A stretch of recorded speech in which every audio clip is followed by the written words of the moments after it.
पहले रोग की जो बात करें वो रोग है हमारा एंथ्रेक्स रोग। एंथ्रेक्स रोग को जहरी बुखार या तिल्ली रोग के नाम से भी जाना जाता है। यह एक तेजी से फैलने वाला रोग होता है जो अधिकतर गाय, भैंस, भेड़ और बकरी में फैलता है।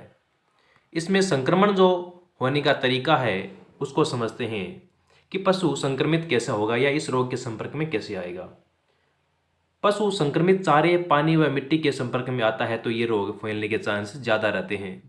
इसके अलावा जो खून चूसने वाली मक्खी या मच्छर है वो संक्रमित खून को एक पशु से दूसरे पशु में क्या करते हैं, पहुंचाते हैं। अगला जो संक्रमित फैलने का कारण जो है वो है शरीर में होने वाले घाव या संक्रमित मनुष्य के संपर्क में आने से भी ये रोग हो सकता है। ये थे एंथ्रेक्स रोग के संक्रमण होने के तरीके। इसके बाद हम जानते हैं कि इस रोग के रोग कारक कौन कौन से हैं।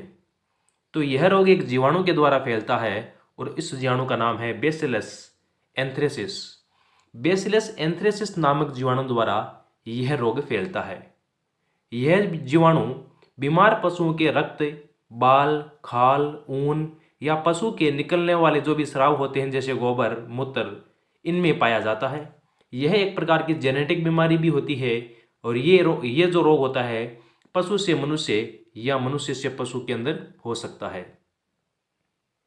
पशु की मृत्यु हो जाती है तो ये जीवाणु मृदा में कवच बनाकर लंबे समय तक जीवित रहते हैं और अनुकूल मौसम में रोग फैलाते हैं। इसलिए इसे मिट्टी जनित रोग भी कहते हैं। मिट्टी जनित रोग इसलिए कहते हैं क्योंकि पशु के मरने के बाद ये जीवाणु मिट्टी में अपना बाहर कवच बना लेंगे और लंबे समय तक वहां पर रहेंगे। इस रोग में रक्त प्लीहा एवं शरीर के समस्त भाई ऊतक प्रभावित होते हैं।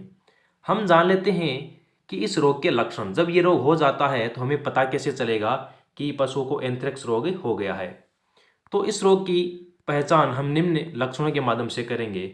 जैसे पशु के मुंह, नाक व गुदा से काले रंग का झागदार खून निकलता है।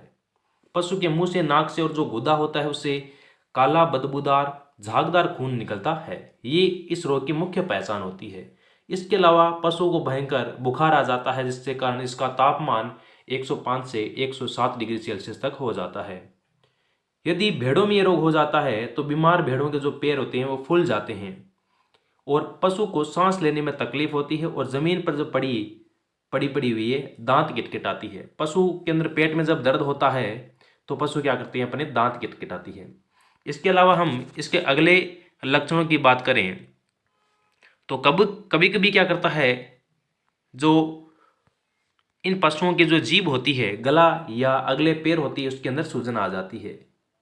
अंत में पशु खून के दस्त करने लगता है और इस रोग के जो मुख्य लक्षण है वो है कि जो गर्भित पशु होता है उसका गर्भपात हो जाता है, यानी जो बच्चा होता है पशु के पेट के अंदर वो पहले ही मर जाता है। यदि एंथ्रेक्स रोग हो जाता है तो हम इसका उपचार किस प्रकार से करें। तो उपचार के लिए हमें यह जानना होगा कि कौन कौन सी दवाइयों का इस्तेमाल करना होगा। तो जो पहली दवाई है वो है 10 अम्ल सल्फामिडीन का इंजेक्शन अंतःशिरा पशु चिकित्सक से लगवाना चाहिए। यहाँ पर एक नाम है अंतःशिरा और एक नाम और आपको सुनने को मिलेगा, वो होगा अंतःपेशी।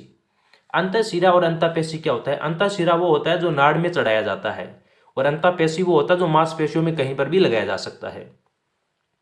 तो जो 10 अम्ल सल्फामिडीन का इंजेक्शन है वो अपने को अंतःशिरा में लगाना है। इसके बाद जो डेक्सोना इंजेक्शन है उसकी 3 अम्ल मात्रा अंतःपेशी में लगानी है जो कि मांसपेशियों में लगाया जाता है। और दर्द व बुखार निवारण के लिए टाइसिन 15 अम्ल का इंजेक्शन अंतःपेशी में लगाना चाहिए। ये हो गए इस रोग के उपचार। अब पढ़ेंगे हम बचाव। अच्छा, उपचार और बचाव में क्या अंतर होते हैं? तो उपचार रोग होने के बाद में जो किया जाता है ट्रीटमेंट उसको उपचार कहते हैं।